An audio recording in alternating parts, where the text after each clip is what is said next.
Hello chers élèves, donc on est là dans la partie inéquation et on essaie de prendre quelques exemples pour résoudre des inéquations. Alors voilà, vous avez 5y plus 2 inférieur strictement à 7. Alors pour une équation, qu'est-ce qu'on aurait fait? On aurait isolé les nombres en y à gauche et on aurait mis tous les nombres qui ne sont pas en y à droite. C'est ce qu'on va faire aussi ici.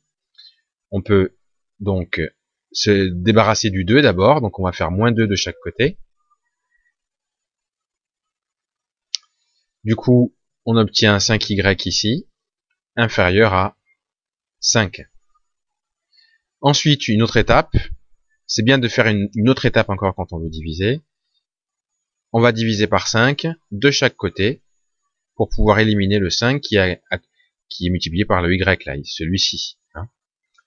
Je divise donc par 5 de chaque côté. Ça me donne donc, comme je peux simplifier, y inférieur strictement à 1.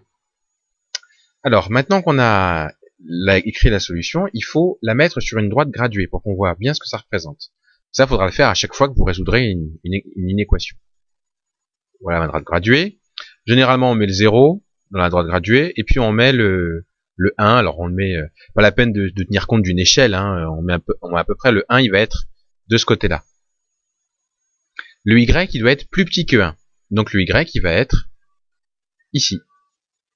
Le y, c'est tout ce qui est ici. Voilà. Alors, la question qu'on se pose, c'est est-ce que le y, est-ce que 1, ça fait partie des solutions? Alors, si vous vous rappelez bien de votre cours de quatrième, quand on écrit y strictement inférieur à 1, ça signifie que 1 n'est pas compris dans les solutions. 1 n'est pas compris dans les solutions.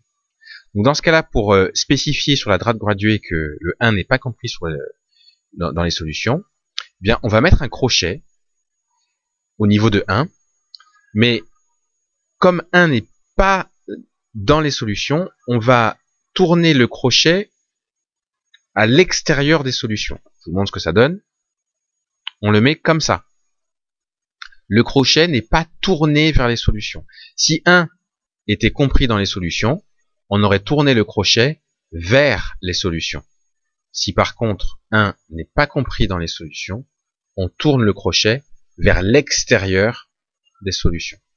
Donc voilà comment vous pouvez résoudre cette inéquation 5y plus 2 inférieur strictement à 7.